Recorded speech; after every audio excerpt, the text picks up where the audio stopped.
दोस्तों, पैरों का दर्द होना एक आम बात है, लेकिन अगर यही दर्द आपका बहुत ज्यादा बढ़ जाए तो एक बड़े रोग का शिकार आप हो सकते हैं। पहले पैरों का दर्द बड़े उम्र के लोगों में देखा जाता था, लेकिन अब तो यंगस्टर्स भी शिकायत करने लगते हैं कि उन्हें पैरों में दर्द रहने लगता है। बहुत सारे ऐसे कारण होते हैं जिसकी वजह से आपको पैरों में दर्द होता है, चाहे वो आपके जोड़ों का दर्द हो या फिर आपके पैरों के जो टिश्यू हैं वो कमजोर हो गए हो, आपको गठिया हो। ये तमाम ऐसी परेशानियां हैं जिसकी वजह से आपको पैरों में दर्द बढ़ने लगता है। तो जरूरत है सतर्क और सावधान होने की, खुद को स्वस्थ रखने की। तो चलिए जानते हैं इस खास वीडियो में हकीम सुलेमान खान साहब से इस रोग के लिए क्या कुछ हो सकता है, वो घरेलू नुस्खा जो आप घर बैठे बैठे अपना सकते हैं। आपके घर में वेस्टर्न टॉयलेट, कुर्सी वाला बाथरूम होना चाहिए। जिनके भी पैरों में दर्द हो, ये ज़रूरी है। ये तो थोड़ा टाइम भी लग जाता है। और जो मैं नुस्खा एक प्रोग्राम में कई बार बताना पड़ता है, और क्योंकि ये इतना कामयाब नुस्खा है। इसे कहते हैं गोंद स्याह, एक काला गोंद जिसको गोंद स्याह भी कहते हैं। और ये कड़वा बहुत होता है, नकली भी बहुत मिलता है। असली लेने की जिम्मेदारी लें आप, और आधा आधा ग्राम सुबह शाम खाएं, नाश्ते और रात के खाने के बाद।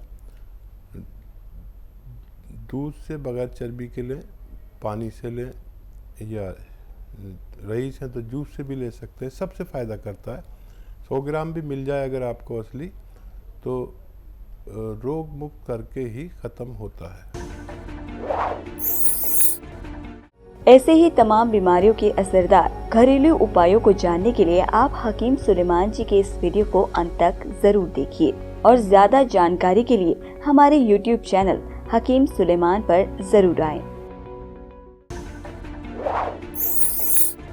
हकीम साहब, जब पथरी की बात आती है तो पथरी शरीर के किसी भी भाग में निकल आती है, इसके कारण क्या होते हैं? और कुछ पथरी ऐसी भी होती हैं जो व्यक्ति को तकलीफ नहीं देती हैं, लेकिन कुछ ऐसी होती हैं जो तकलीफ इतनी ज़्यादा देती हैं कि उन्हें चाहते ना चाहते भी ऑपरेशन कराना पड़ता है। देखिए, ये पथरी जो है बॉडी में 2 जगह पर होती है, एक तो पित्ते में और एक किडनीज में। अच्छा, जब भी ये पथरी एक्टिव होती है जी, तो तकलीफ देती है। अगर ये अपनी जगह पर फिक्स हुई हुई है तो तकलीफ कभी नहीं देती। वो हिलती है अपनी जगह से जी, तो आदमी को बहुत तकलीफ होती है। और पित्ते की पथरी तो बहुत ज़्यादा तकलीफ देती है। कुछ भी खाते ही पेट फूलने लगेगा, बेचैनी हो जाएगी। तो पित्ते की पथरी का बस ये है कि पित्ता क्योंकि बहुत नाजुक होता है, एक झिल्ली की तरह है, उसमें ज़्यादा तेज़ दवाएं हम दे नहीं सकते, क्योंकि वो उसके फटने का डर रहता है। और अक्सर अगर बड़ी पथरी हो तो उसका ऑपरेट करना बेहतर है। और अगर किडनी की पथरी है तो वो कितनी भी बड़ी हो, बहुत आसानी से रेजा रेजा करके, रेता रेता करके निकल सकती है। पथरी के कारणों दोनों के अलग अलग होते हैं कारण। पित्ते की पथरी उन लोगों को होती है जो ये चिकनी चीज़ें, एनिमल फैट ज़्यादा खाते हैं, दूध या मलाई जिसे बालाई कहते हैं, बहुत खाते हैं, मक्खन ज़्यादा खाते हैं, घी ज़्यादा खाते हैं, एनिमल फैट से अक्सर होती है। और किडनीज की पथरी कैल्शियम और मल्टीविटामिन्स के ज़्यादती से भी ये पथरी होती है, तो इनको भी संतुलित करना ज़रूरी है। चलिए, इसी के साथ कुछ और कॉलर्स हमारे साथ। विकास जी हैं दिल्ली से, स्वागत है आपका। नमस्कार, बताइए। मैम, मेरी वाइफ को 7वां महीना चल रहा है और बच्चा कमजोर बता रहे हैं, तो इसके लिए कोई उपाय, घरेलू उपचार? ठीक है, आपको पेशगी मुबारकबाद, पहले से मुबारकबाद। और 1 गाजर का जूस और 2 खजूर, 2 अंजीर, उनको खिलाया करिए रोज़ाना। 1 गाजर का जूस, 2 अच्छी किस्म की खजूर और 2 अंजीर, इनको खिलाया करिए। बच्चा बहुत हष्ट-पुष्ट, और आपकी वाइफ की भी बहुत अच्छी सेहत होगी।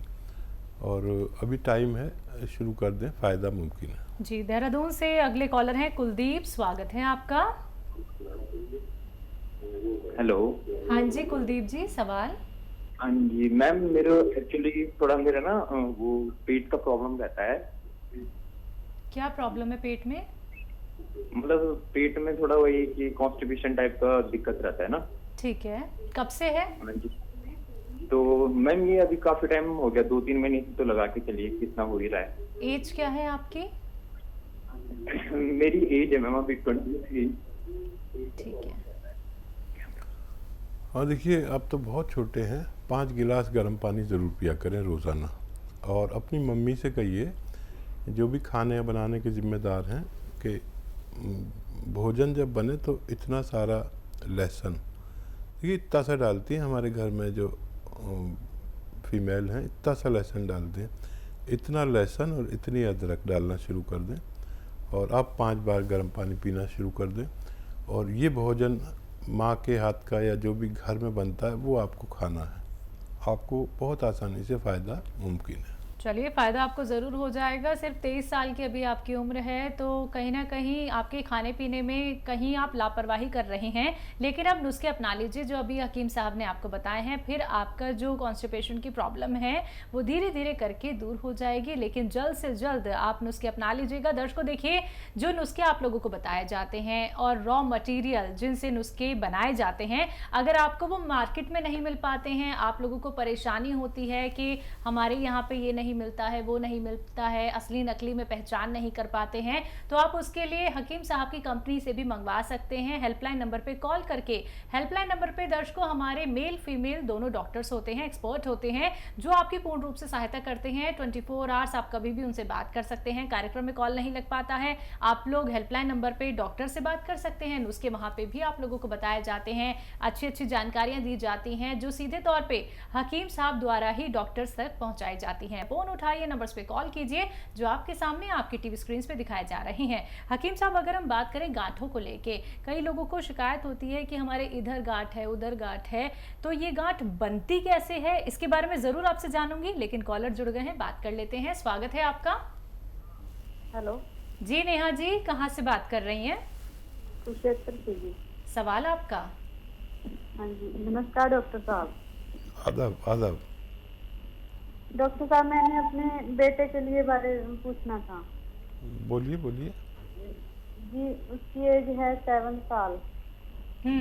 तो ना उसके ना जी पैर बहुत ठंडे रहते हैं। पैर ठंडे रहते हैं। खाना खाने लगा ये बच्चा? हाँ जी, 7 साल का है, खाना भी खाता है, दौड़ भाग भी बहुत करता है, ऐसा नहीं है कि गर्मी में भी जाता है, लेकिन उसके पाँव बहुत ही ठंडे रहते हैं। ठीक है, फिक्र मत कीजिए।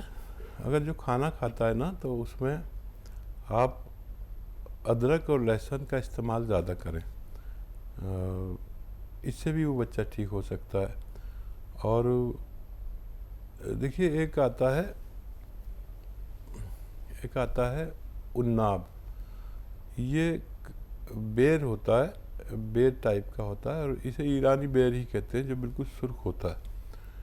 उन्नाब ले 100 ग्राम, और अलसी 100 ग्राम, लिसोड़ा 100 ग्राम, और अपने किचन से लें पीपलें जो गरम मसाला में होती है, और उसमें 30 ग्राम पीपलें मिला लें, पाउडर बनाएं, और आधा चम्मच रोज़ाना सुबह खाली पेट इसे खिलाकर पानी पिला दिया करें। और गर्म पानी पी ले तो बहुत जल्दी ठीक होगा, और नॉर्मल पानी पिएगा तो थोड़ा टाइम लगेगा। ये एक नुस्खा उसे खिला दीजिए और उसको फ़ायदा मुमकिन है। जी, अगले कॉलर जुड़ गए हैं, बात कर लेते हैं। स्वागत है आपका, नाम बताइए, कहाँ से बात कर रहे हैं? जी, पटना बिहार से। क्या नाम है आपका? जी, मेरा नाम विभा देवी है। हम अपने बेटे के बारे में पूछना चाहते हैं। पूछिए। जी बताइए। जी, पूछना चाहते हैं कि लड़का है, 23 साल का है, तो उसको ना मार्च में टाइफाइड हो गया था। तो दवा खाया, दवा सुई पड़ा, 14 सुई पड़ा, और दवा खाया, 2 महीने का इलाज हुआ। तो फिर उसके बाद फिर इसको कमजोरी बहुत होने लगा, फिर कराया तो इसको जॉन्डिस आ गया, और लीवर का प्रॉब्लम आ गया, लीवर बढ़ गया। तो इसी के बारे में पूछना था। और 6 महीने से इलाज करा रहे हैं, लेकिन वो जॉन्डिस है जो कभी कम हो जाता है, कभी लीवर बढ़ जाता है, कभी जॉन्डिस कम हो जाता है, कभी लीवर बढ़ जाता है, ऐसा ही हो रहा है, और कम नहीं, ठीक नहीं हो रहा है। अब बहुत कमजोरी वीकनेस महसूस करता है। जी, ठीक है बेटा, एक चीज़ है, एक दवा है, एक नुस्खा भी है, एक दवा भी है, जो आपको आसान हो ले लें। एक दवा है जिसे कहते हैं capsule P care, P for Patna. Capsule P care, एक कैप्सूल सुबह एक शाम खाने के बाद पानी से दिया करें और पानी खूब पिलाया करें। और जैतून का नमक भी आता है, ये अगर 100 ग्राम मिल जाए तो आधा आधा ग्राम सुबह शाम पानी में मिला के दिया करें और पानी खूब पीना है इनको। अच्छा, मेथी की भाजी और गाजर की भाजी और मूली की भाजी, ये आप खिलाएं और ठंडी ठंडी चीज़ें खिलाएं, आंवला खिलाएं। देखिए, इसको जब तक लीवर में पीलापन रहेगा, यानी पीलिया रहेगा, जब तक छींक नहीं आएगी, इसे रस पिलाएं खूब। तो जैसे ही इसको छींक आएगी तो इसका पीलिया ख़त्म। फिर भी दवा देते रहें। जिसको भी जॉन्डिस होता है उसको छींक नहीं आती, ये निशानी है, और छींक आ गई तो पीलिया नहीं रह सकता। तो याद रखें, इसको खूब ठंडी चीज़ें खिलाएं और जो दवाई मैंने बताई है, जो आपको आसानी से मिल जाए, देना शुरू करें। बच्चा ठीक होना मुमकिन है।